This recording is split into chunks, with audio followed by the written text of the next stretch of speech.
Hey, this is Natalie Grant. Hi, this is Darlene Chick. Hey, this is Alan Hall from Sailor. Hello, my name is Jerome from the band Switchfoot, and you are listening to Life-Changing Radio. WSDK. WSDK. 1550 AM. 1550. Joining us on the Rise and Shine hotline right now is our good friend Peter Wolfgang, the Executive Director of Family Institute of Connecticut. Good morning, Peter.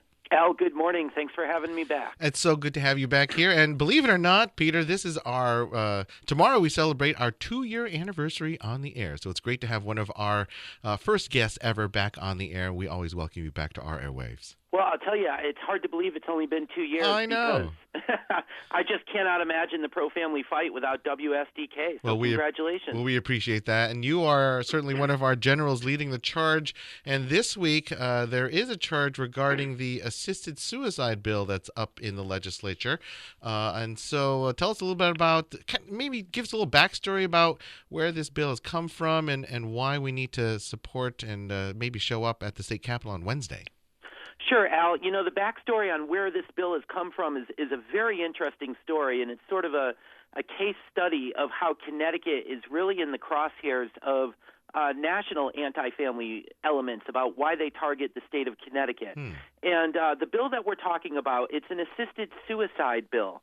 This is HB 6645. Its Orwellian title is An Act Concerning Compassionate Aid in Dying for Terminally Ill Patients. But it is an assisted suicide bill. There are only 2 states in the entire country that have legalized assisted suicide, Oregon and Washington, both at referendum. And this is despite more than 100 attempts in about 25 state legislatures to try to legalize assisted suicide. It's always failed. It's failed everywhere except those 2 states. Just in Massachusetts, last November, you know, our very liberal neighboring state, Al, it failed at referendum. So most of the country does not want assisted suicide. Sure. But nonetheless, there is this national group that calls itself Compassion and Choices. Their former, more accurate name was the Hemlock Society. Oh, sure. Yeah, these are the folks that, they're national activists in favor of assisted suicide. And what they do is they look around the country, very similar to the same-sex marriage battle. You have a national movement that looks around the country and says, where is the low-hanging fruit? Where is there a liberal state where maybe we can push this thing through and then use that state to impose it on the rest of the country? Right, create momentum or something. Absolutely, absolutely. So that's where this comes from. You know, in answer to your question, the backstory of where this bill pops up from, it is this national group. That's not to say that they don't have any support in Connecticut. They do have some. There's always going to be some people, unfortunately, that follow the darkness instead of the light. Right. But this is really a national movement that has come here from outside of Connecticut. And they have a lot of money, they have a lot of resources, and they were able to get the Public Health Committee to introduce this assisted suicide bill, HB 6645. And this bill will have a hearing, Al, 2 days from today, Wednesday, March 20th, at the state legislature in Hartford. And so what we're asking Christians and all pro-family people across the state of Connecticut, of whatever faith or no faith, to please be there in 2 days on Wednesday. If you go to the Family Institute of Connecticut Action's website, that is ctfamily.org, and you click on Take Action, you will see all the information, everything you need to know in order to show up at the assisted suicide hearing and to help us defeat it. And, you know, if you're uncomfortable testifying, if you don't want to testify against this bill, that's okay. Just show up. I mean, your presence there will be testimony enough. We will have little stickers that say, assist hope, not suicide, no to HB 6645. Right. And, you know, if we have hundreds of people there on a weekday, if people are able to take it off from work, that sends a powerful signal to the legislators, and they will think twice before voting this bill out of committee and passing it into law. This is just the beginning stage, this hearing on Wednesday.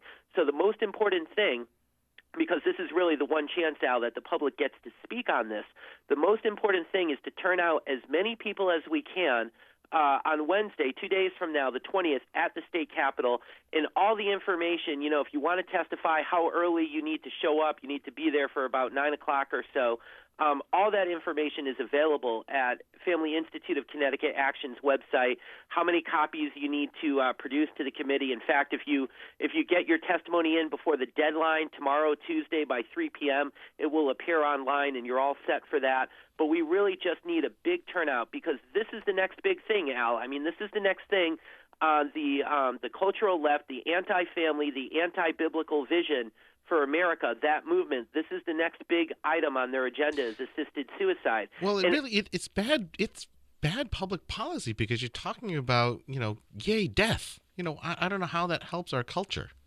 It's a horrible thing, Al. And, people need to understand when we talk about assisted suicide, we're not talking about keeping a terminal patient alive by extraordinary means against that patient's will. Right.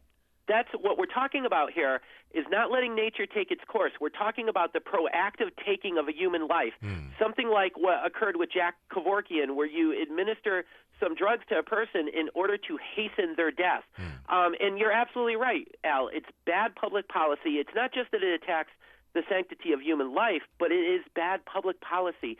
It puts the elderly, people with disabilities, other vulnerable populations at risk. Sure. This is why it's opposed, not just by conservatives or by Christians, but people across the board. Ted Kennedy's widow in Massachusetts and other liberals helped us defeat this bill in Massachusetts.